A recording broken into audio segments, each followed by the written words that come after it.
Université Mariengouabi le 3 juin 2024, jour de visite du chantier de construction du centre multiservice de la valorisation des bioressources CMVB, situé derrière l'école nationale supérieure polytechnique NSP et des laboratoires de chimie et de SVT de l'école normale supérieure par l'ambassadeur de France au Congo Claire Boudoni, qui avait à ses côtés la directrice de cabinet de la ministre en charge de l'enseignement supérieur et le directeur régional pour l'Afrique centrale de l'AFD. Objectif de la visite, évaluer le niveau d'exécution des travaux du CMVB, fruit du partenariat entre le ministère de l'enseignement supérieur et l'Agence française de développement, ceci pour la mise en œuvre du projet de modernisation de l'enseignement supérieur dont l'assistance technique est assurée par l'Expertise France.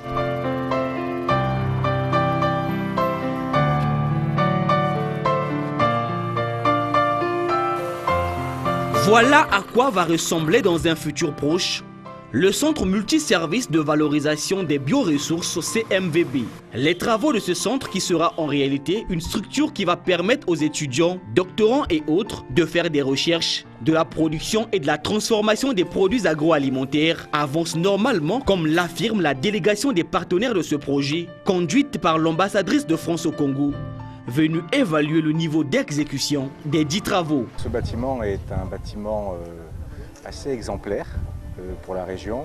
Il est exemplaire pourquoi? Parce que, ça sera un bâtiment assez inédit dans la région, aux standards internationaux, et il sera également exemplaire dans la mesure où il répondra à des attentes des universitaires d'un côté pour la recherche, mais également du secteur privé pour des débouchés économiques. Parce que, évidemment, l'objectif final de ce projet-là, c'est qu'il perdure dans la durée et donc qu'il trouve son modèle économique, notamment par le service qu'il pourra apporter au secteur privé et par les partenariats internationaux qu'il sera amené à nouer à l'avenir avec Supagro de Montpellier, mais peut-être aussi d'autres universités à travers le monde. Juste avant la visite de ce chantier, Claire Boudoni et sa suite ont d'abord été au laboratoire de chimie et des sciences de la vie et de la terre SVT de l'école normale supérieure, deux laboratoires rénovés et équipés par l'AFD. Si on ne reste que dans le théorique, on n'arrive pas au bout de la connaissance nécessaire. Et donc, notre projet commun, c'était d'équiper l'ENS qui forme les professeurs et qui ont donc ce devoir de transmission de matériel permettant de faire les recherches pratiques. Donc l'ENS forme les profs et donc comme ils arrivent totalement formés, ils ont une capacité de transmission aux élèves qui eux-mêmes donc sont mieux formés. Ce que ce centre doit réussir à concilier, c'est le passage de l'universitaire au professionnel.